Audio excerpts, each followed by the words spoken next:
अऊज़ु बिल्लाहि मिनश्शैतानिर्रजीम बिस्मिल्लाहिर्रहमानिर्रहीम रब्बि यस्सिर वला तुअस्सिर वतम्मिम बिल खैरि व बिका नस्तईन रब्बि इश्रह ली सदरी व यस्सिर ली अमरी वहलुल उक़दतम मिन लिसानी यफ़क़हू क़ौली वज्जल ली वज़ीरम मिन अहली। अस्सलाम वालेकुम प्यारे बच्चों, कैसे हैं आप? उम्मीद है आप फ़ायदा उठा रहे होंगे और पढ़ाई अपनी शुरू करें और ज़रूर 1 घंटा ज़रूर रीडिंग करें और अपनी दिलचस्पी की चीज़ें पढ़ा करें। ठीक है, आइए हम काम शुरू करते हैं। आज बच्चों हम काम करेंगे ए लेवल पेपर 3 ऐसे राइटिंग। ये लिखा भी हुआ है ए लेवल पेपर 3 मजमून निगारी ऐसे राइटिंग। सच्ची खुशी सिर्फ दौलत से मिलती है। ये बच्चों ये आपको टॉपिक मिला है, उन्वान ये है, इस पर बहस करनी है आपने। बहस करना यानी दोनों तरह की आरा को शामिल कर अपना नतीजा निकालना। तो आइए देखते हैं कि दौलत के क्या मायने हैं। अच्छा बच्चों, ये कुरान मजीद का लफ्ज़ है कि दौलत अगनिया में ना रह जाए, इसको बांट देना चाहिए। तो ये कुरान मजीद की आयत है। जब आप कुरान मजीद पढ़ेंगे तो आपको पता चल जाएगा। तो यहाँ पर मैंने दौलत के मायने भी लिखे हैं। दो के मायने हैं दो और लत के मायने टांगे। दो के मायने दो टांगे यानी इख्तियार। जब बच्चे की टांगे काम करनी शुरू, वॉकर पे ही आप देखें कि वो जब उस पे बैठा होता है तो वो कैसे इधर उधर उसको घुमाता है, तो वो है इख्तियार। वो समझते हैं कि मैं बा इख्तियार हो रहा हूँ। तो दौलत के मायने है इख्तियार। दौलत के मायने दो टांगे यानी इख्तियार। इख्तियार वहाँ इस्तेमाल किया जाता है जहाँ ज़रूरत हो। आपने देखा है कि बच्चा बेमकसद भागता है, उसका कोई ही नहीं, लेकिन वो भी उसका एक चलने के आगे कदमों के लिए ज़रूरी होता है कि वो आगे क्या करेगा, आगे कितना चलेगा। लेकिन वो अभी बेसिम्त इधर-उधर दौड़ रहा होता है। तो आगे देखें कि इख्तियार को फिर एक सिमत होनी चाहिए इख्तियार की। दौलत से खुशी मिलती तो नमरूद, फ़िरौन और क़ारून के किस्से दुनिया इबरत पकड़ने के लिए ना दोहराती। दौलत से आसाइशें तो खरीद सकते हैं लेकिन दिल का इत्मीनान नहीं। मिसल है कि नरम बिस्तर तो खरीद सकते हैं लेकिन नींद नहीं। बड़े बड़े खजीनों और दफीनों के मालिक खुशी तो दूर, जिंदगी का एक इजाफी लम्हा ना खरीद सके। तो उसके जहांगीरी में लिखा हुआ है कि जहांगीर लिखता है कि मेरे बाप के पास अनगिनत दफीने और खजीने थे ज़मीन के नीचे। सोचें क्या होंगे खजीने और दफीने। तो एक इजाफी लम्हा नहीं खरीद सकते ज़िंदगी का दौलत से। ठीक है, खुशी तो दूर, ज़िंदगी का एक इजाफी लम्हा ना खरीद सकी। सब वहीं का वहीं धरा रह गया। वो 3 सोने की ईंटों और 3 दोस्तों वाली बातें तो आपने सुनी होंगी, कहानी सुनी होगी आपने। जायज़ व नाजायज़ दौलत बहुत कम तामीरी मसरफ़ में इस्तेमाल होती है। अगर हम जायज़ तरीके से भी कमा रहे हैं तो भी उसका इस्तेमाल हमें मालूम होना चाहिए कुरान और हदीस की रोशनी में, और नाजायज़ तो बिल्कुल नहीं कमानी चाहिए। दौलत एक ज़रूरत की हद तक हर इंसान के पास होना ज़रूरी है ताकि वो ज़रूरियात ज़िंदगी पूरा कर सके। खुशी के लिए तो खूबसूरत कलाम पढ़ा जाता है। यानी ये आप बता रहे हैं क्या क्या सच्ची खुशी। तो सच्ची खुशी का आप बता रहे हैं कि सच्ची खुशी के लिए क्या करता है इंसान। खुशी के लिए तो खूबसूरत कलाम पढ़ा जाता है, मुसव्वरी के शाहकार तख्लीक किए जाते हैं, उन्हें देखकर दिल खुश होता है। किसी हुनर में महारत, किसी मशगले में मसरूफ़ रहकर खुशी मिलती है। दौलत को इंसानी मुआशरे में इस तरह गर्दिश में रहना चाहिए। ये जो मैंने कुरान मजीद की शुरू में आयत बताई थी कि दौलत सिर्फ दौलतमंदों के पास ना रुक कर रह जाए, उसको गर्दिश में रहना चाहिए। दौलत को इंसानी मुआशरे में इस तरह गर्दिश में रहना चाहिए कि हर फर्द की ज़रूरियात पूरी होती रहें। बड़े बड़े दौलतमंद अपनी ही दौलत से कोई फ़ायदा हासिल नहीं कर पाते।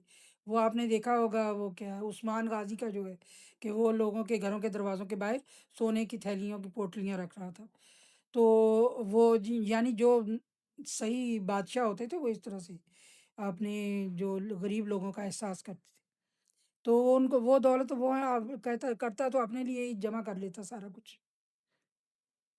नहीं, दौलत का गर्दिश करना मुआशरे में बहुत ज़रूरी है ताकि सबकी ज़रूरतें पूरी हों। बड़े-बड़े दौलतमंद अपनी ही दौलत से कोई फ़ायदा नहीं हासिल कर पाते। आप देखें कि अल्लाह ताला ने दौलत के इस्तेमाल का तरीका बताया है कि ना तो इतना खुला हाथ रखो कि सब कुछ देकर खुद मोहताज हो जाओ, और ना इस तरह रोक रखो कि अपने ऊपर भी खर्च ना करो। दौलत से खुशी मिल सकती है, तो कैसे? आइए देखते हैं। मोहताजों की मदद करके, غریبوں میں تقسیم کر کے اپنے دل کو سچی خوشی سے آشنا کر سکتے ہیں۔ کتابیں، خطاطی اور مصوری کے فن پارے دولت سے خرید سکتے ہیں، لیکن ان کا فہم ہے بچوں، سمجھ، لیکن ان کا فہم، بصیرت، دل کی روشنی، دل کی بینائی، بصارت ہوتا ہے آنکھوں کی بینائی اور بصیرت ہوتا ہے دل کی بینائی۔ ان کی سمجھ اور بصیرت دولت سے حاصل نہیں کر سکتے۔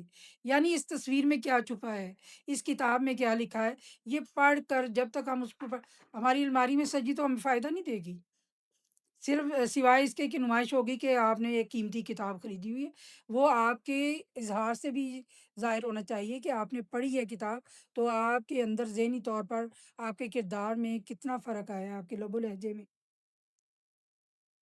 حاتم طائی نے اپنی دولت خرچ کر کے دنیا میں ناموری حاصل کی۔ آپ دیکھیں حاتم طائی آپ صلی اللہ علیہ وسلم کے زمانے سے پہلے ہے، تو اس نے کیا کیا، 40 دروازے بنائے اپنے محل کے، تو ہر دروازے سے سوالی کو اگر ایک دروازے سے نہیں ملا تو وہ اگلے دروازے میں چلا جائے، اگر وہ ایک جگہ پر لمبی لائن ہے تو کہیں نہ کہیں اس کی آس پوری ہو جاتی تھی، اتنا وہ سخی تھا کہ اس کا نام مشہور ہو گیا۔ دولت بہت ضروری ہے، دولت بچوں ضرورت ہے، اس سے انکار بالکل نہیں ہے۔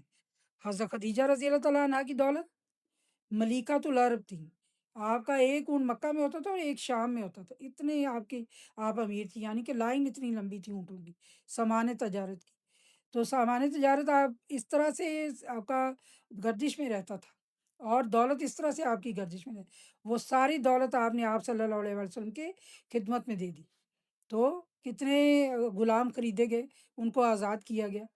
حضرت عثمان غنی رضی اللہ تعالیٰ عنہ کی دولت غریبوں کے کام آئی، کنواں خریدے، اناج کے غلہ جب آیا، قحط پڑا ہوا تھا، وہ سارا غلہ کہا کہ میں نے تو ایک بہترین سودا کر لیا ہے کہ اللہ کے ساتھ، تو وہ ساری غریبوں میں ڈھیر لگا کے بانٹ دی۔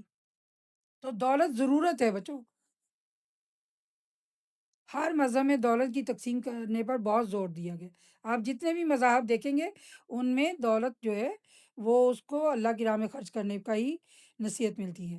اگر دولت خوشی دیتی تو مہاتما بدھ اپنے محل کو چھوڑ کر سچی خوشی کی تلاش میں کیوں نکلتے، یعنی آسائشیں تھیں، بیگم تھی، بچہ تھا، محل تھا اور زندگی کی ہر خوشی حاصل تھی، لیکن ان کو بھی ایک سچی خوشی کی تلاش تھی۔ دولت ضرورت ہے، اس کا سچی خوشی سے اتنا ہی تعلق ہے کہ ہر خاص و عام کو ضروریات زندگی مہیا ہو سکیں۔ سچی خوشی تو سیر و تفریح اور یاد الہی میں ہے، مناظر فطرت دیکھ کر دل باغ باغ ہو جاتا ہے۔ اس سے آگے بچوں آپ خود کنٹینیو کریں، اور جو آپ کے خیالات ہیں آپ ان کا اظہار کریں کہ دولت کے بارے میں آپ کے کیا خیالات ہیں۔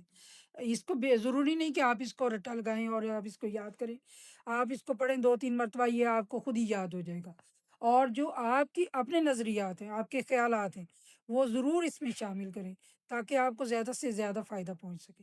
یہ بچوں انشاءاللہ پھر دوبارہ کام کرتے ہیں، اس کے لیے اب تک کے لیے اللہ حافظ، انشاءاللہ پھر ملیں گے۔